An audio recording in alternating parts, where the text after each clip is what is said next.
Wait, what's going on? I was shocked by the sight that greeted me as I entered my room. My cherished accessories and favorite clothes had vanished. Could it be a burglary? Panicking, I reached for my cell phone to call the police. Just as I expected, you're panicking. Jess? Just as you expected, you don't mean... Exactly that. I threw away your belongings, treating them like trash. What? Seeing me in a state of panic, my mother-in-law laughed heartily and uttered the unbelievable. She had thrown away my belongings as trash? Why would she do such a thing? I was about to ask her, but she started explaining the truth before I could. How long do you plan to leech off this house? Hurry up and leave. I've thrown away various things to make it easier for you to move out. You should be thankful. I see. So the harassment she's been giving me was to drive me out. As for me, I no longer had any intention of getting along with my mother-in-law. If that's how it's going to be. All right, I understand. I'll leave. Good, that makes things easier. Make it quick if you're going. Yes, but if I leave the house so suddenly, I won't have anywhere to stay. Could I have a week's grace? Fine, I can allow that much. Just make sure you leave after a week. My mother-in-law gave me a week's grace. With that much time, I can find a new place. Just you watch. I'll show you, the one who drove me out. My name is May. I switched to being a freelance illustrator 3 years ago. Having worked at an animation production company after graduating from vocational school, I had a decent amount of savings. I'm thinking of going independent. Is that so? I won't object if that's what you want, May. Give it your best shot. I'll support you. When I asked my husband, Andrew, if it was okay to go independent, he responded positively. I had assumed he would object. Surprised, my eyes widened.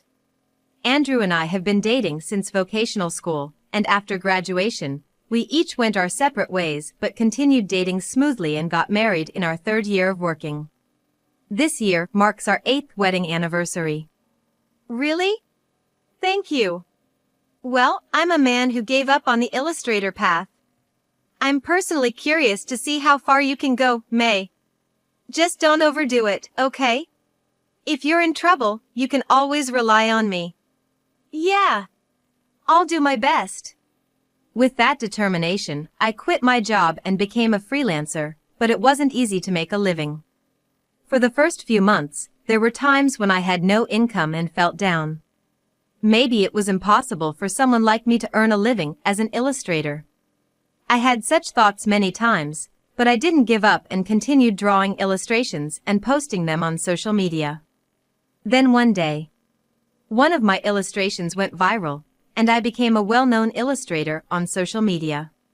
Since then, I've grown rapidly, earning up to $20,000 a month through corporate projects and app stickers. It's all thanks to you pushing me forward. Thank you. Nah, it's just your hard work being recognized. That's really something. I truly am grateful to my husband. If he had said no back then, I wouldn't have been able to earn this much. But still, it's not like I've saved up a huge fortune yet. Ideally, I'd love to buy our own home and have a workspace for myself. Right now, we're living in a cheap apartment, just the two of us.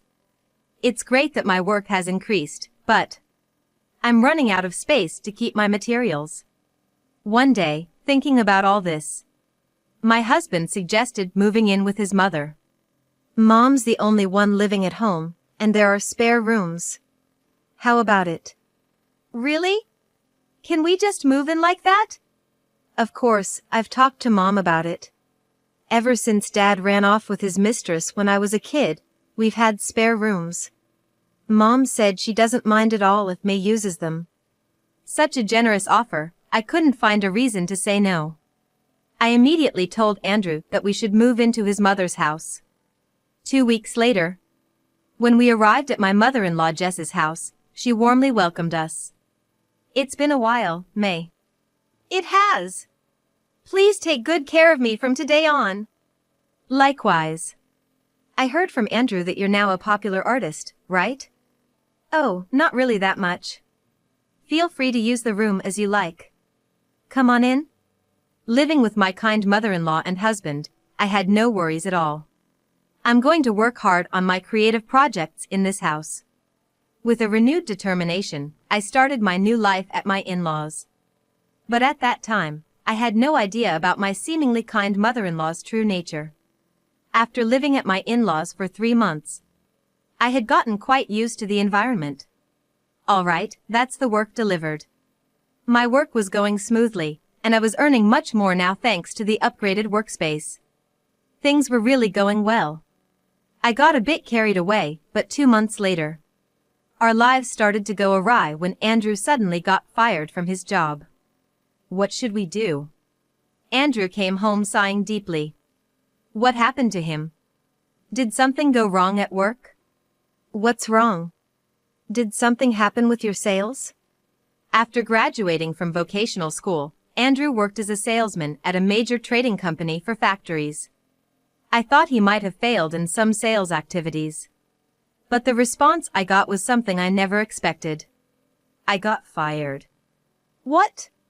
What did you just say? I mean, I got fired, laid off. That can't be true, right? Andrew was always so diligent at work. Why would this happen? Did you do something wrong to get laid off? Of course not. It's just that our department had been underperforming for a while, and the company saw us as a liability. They told us to either accept a major pay cut and a dead-end job or take a generous severance package and leave. It's practically forced retirement, you know. I couldn't ask Andrew anything more. There were no words I could offer to my husband, who had been so abruptly betrayed by the company he had dedicated himself to. All I could do was to give him some space. From the next day, Andrew began a life of lazing around at home, having lost his job. Honestly, I wished he would snap out of it and start looking for work, but he probably wasn't ready yet. No choice. I'll have to work harder. For Andrew and my mother-in-law, who wasn't working, I immersed myself in my work more than ever. Sometimes I worked non-stop from morning till night, skipping meals. I might have overdone it. Even though I sometimes thought that, after about a month, a substantial amount of money was deposited into my account. Seeing an amount I had never seen before, I unintentionally said to Andrew, "You don't have to rush to find a job. I made $100,000 this month. With this much, we can live comfortably as long as we don't splurge." Whoa, that's amazing. Andrew complimented me, saying I did great, but his eyes looked cold. Why did I tell him about my earnings at that time? From the next day, I began to receive relentless harassment from my mother-in-law Jess because of this. The following morning, "May, come here for a sec." While I was working, I heard Jess calling me loudly from downstairs. That's unusual. What's going on? Okay. Just a minute, I replied and paused my work to go downstairs. Jess was standing in the living room. What's up? Can you do the laundry? But I haven't finished my work yet. You can do that any time, right? I've been quiet till now, but isn't it about time you start taking care of the house properly? You're a wife, aren't you? Well, she has a point. I can understand where Jess is coming from. Until now, I might have been too engrossed in my work and left chores like cleaning and laundry to her. Feeling remorseful, I told her, "You're right. Maybe I was wrong. Okay, I'll do the laundry as soon as I finish this current task. Just leave it there, please." Later, as promised, I did the laundry and cleaned the living room. Maybe doing this kind of thing once in a while is a nice break. I thought it was a light-hearted matter, but from that day, Jess's mistreatment escalated. Always drawing pictures. Are you a kindergartner? If you have time for such silly things, go shopping. I can't believe your drawings sell. And so on, she started to complain about everything I did. I was constantly being overworked, and my projects weren't progressing at all.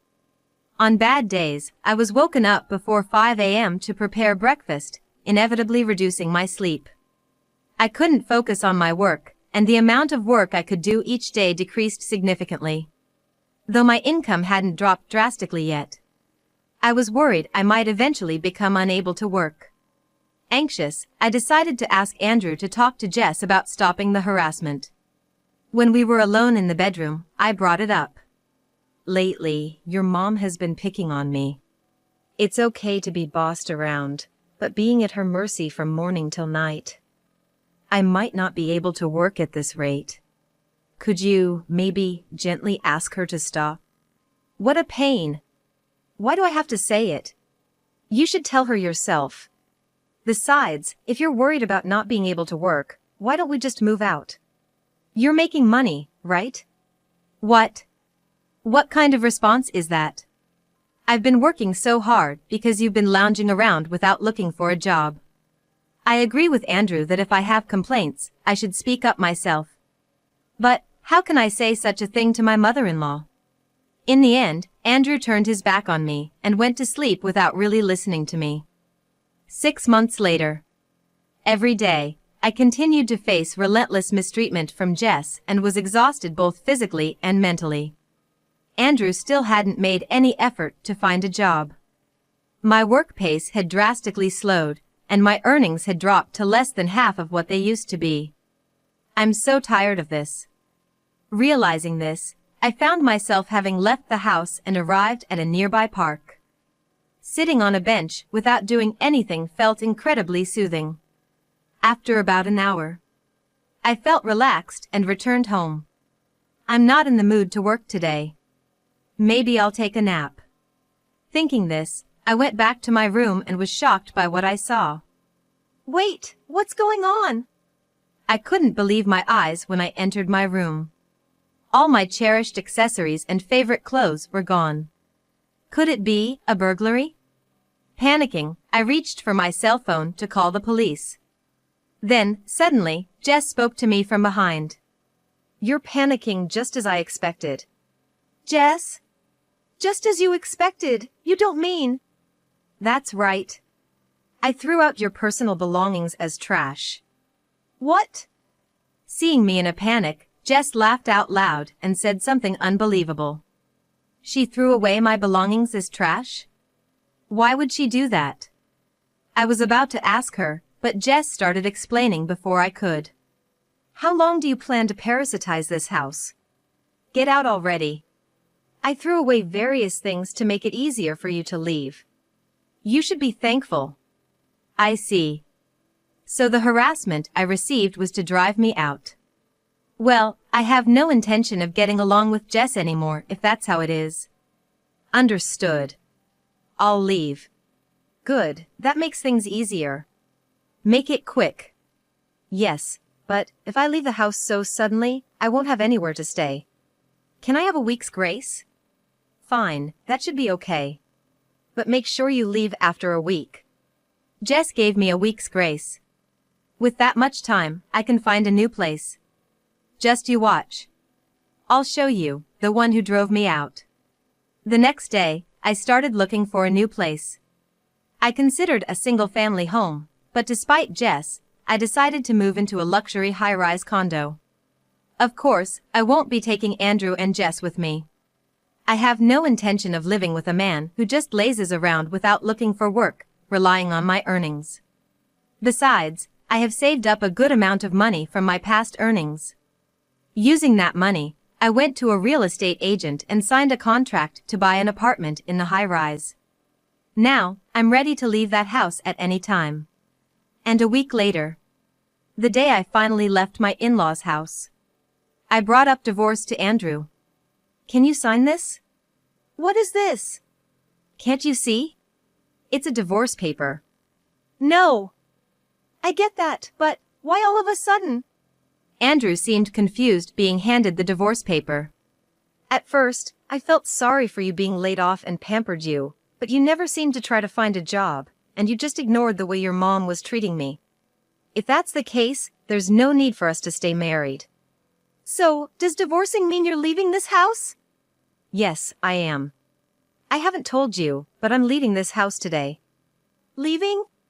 What about a place to live? You don't have one, right?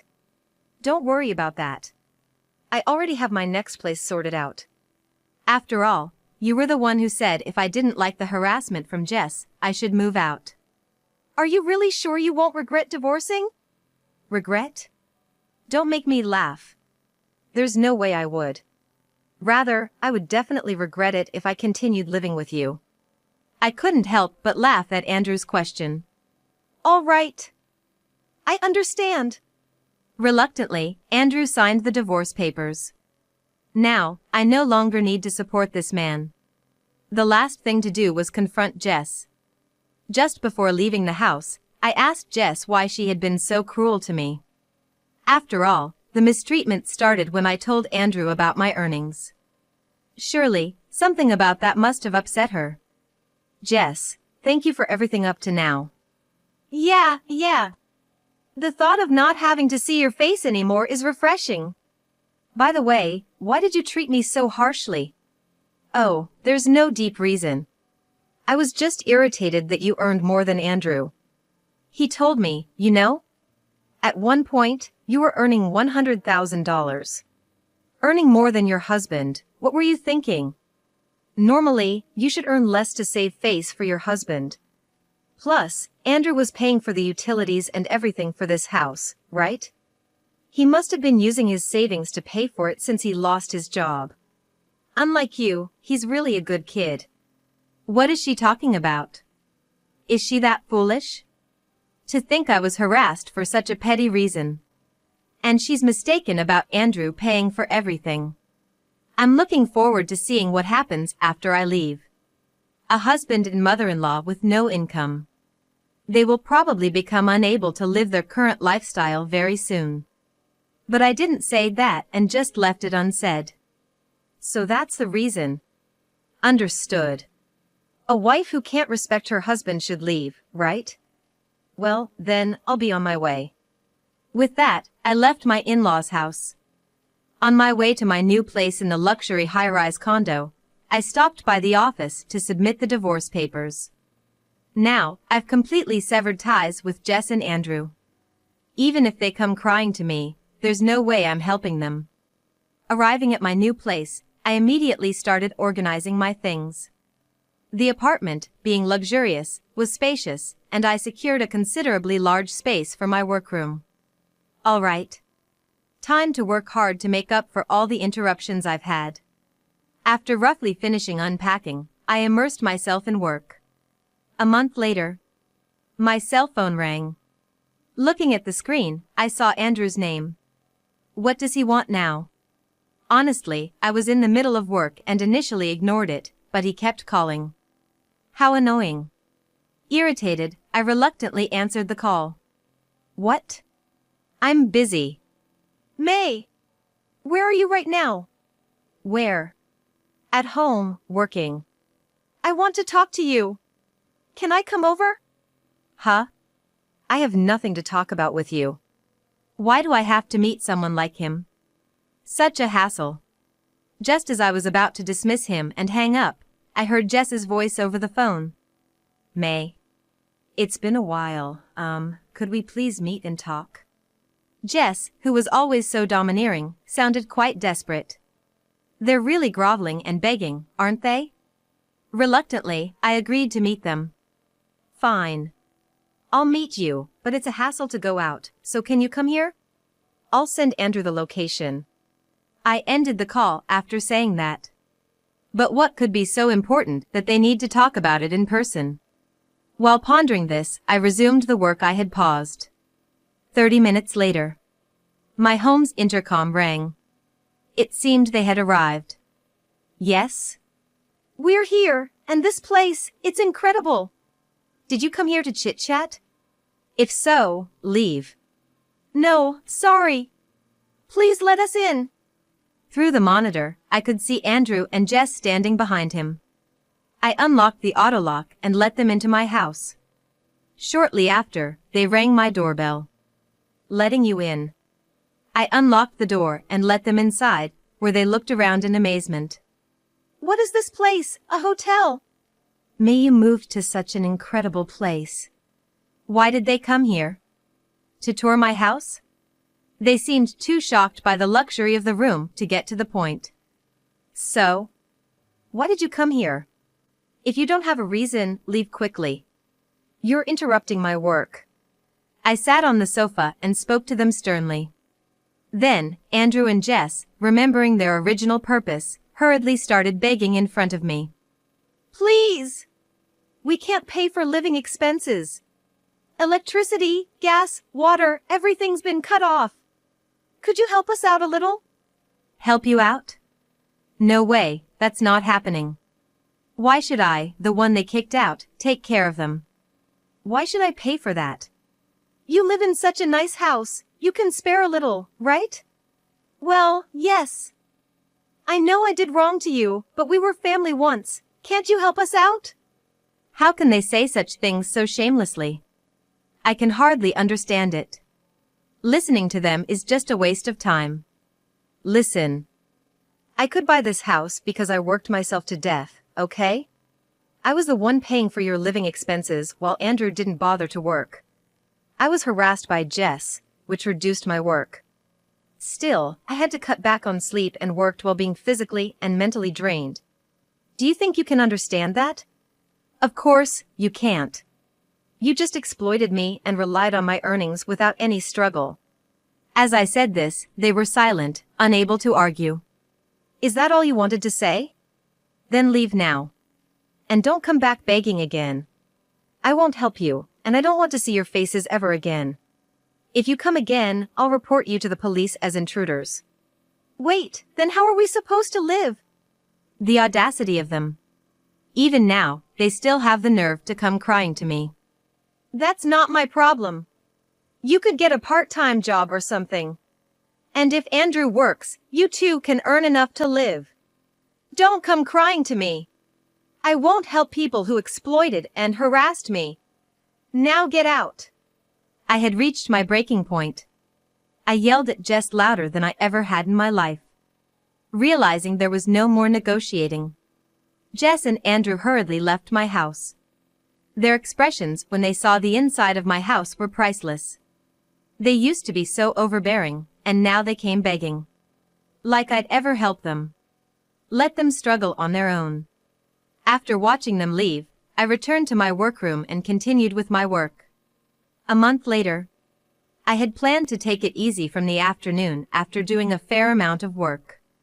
Oh no. I just remembered, I hadn't opened the living room curtains yet today. With that thought, I wrapped up my work and headed to the living room. As I opened the curtains and looked out the window, I saw Jess and Andrew wandering around the grounds of the high-rise condo. Isn't that Andrew and Jess? Have they come back again, not having learned their lesson? But they weren't ringing my doorbell, they were just wandering around. They must be wary of the threat I made. Well, can't be helped. Might as well throw them a lifeline. Thinking so, I called them while looking down at the two from the window. Hello? What are you doing? May? What do you mean? What are we doing? Don't play dumb. I can see you from my apartment right now. Remember what I said? I'll call the police. Wait, we're just wandering, but we're not doing anything, right? Well, that's true. Their actions are totally suspicious, though. Then what are you doing here? Let me guess, you came to ask for my help, right? Well, yes, but since then, I've reflected on my actions and found a job, though it's just a temporary one. I haven't received my salary yet, so I was wondering if you could lend us a little. I'll definitely pay you back when I get paid. So, you can do it if you try. But it's because you only act when you're desperate that I gave up on you. Wow, you got a job, huh? Good for you. If you're working, why don't you borrow from a payday lender or something? Bye. I said that and unilaterally ended the call with Andrew. About an hour later, I heard the sound of police sirens. Could it be? Feeling a bit excited, I looked outside to see Andrew and Jess being stuffed into a police car. Ah, so it's come to this. I hadn't reported them. Probably, other residents had seen them as suspicious and called the police. Since that incident, they seem to have stopped relying on me, and I haven't seen them since. I deleted Andrew's contact information and changed my cell phone number. From now on, I'll earn for myself, live without being disturbed by anyone, and never be bothered by them again.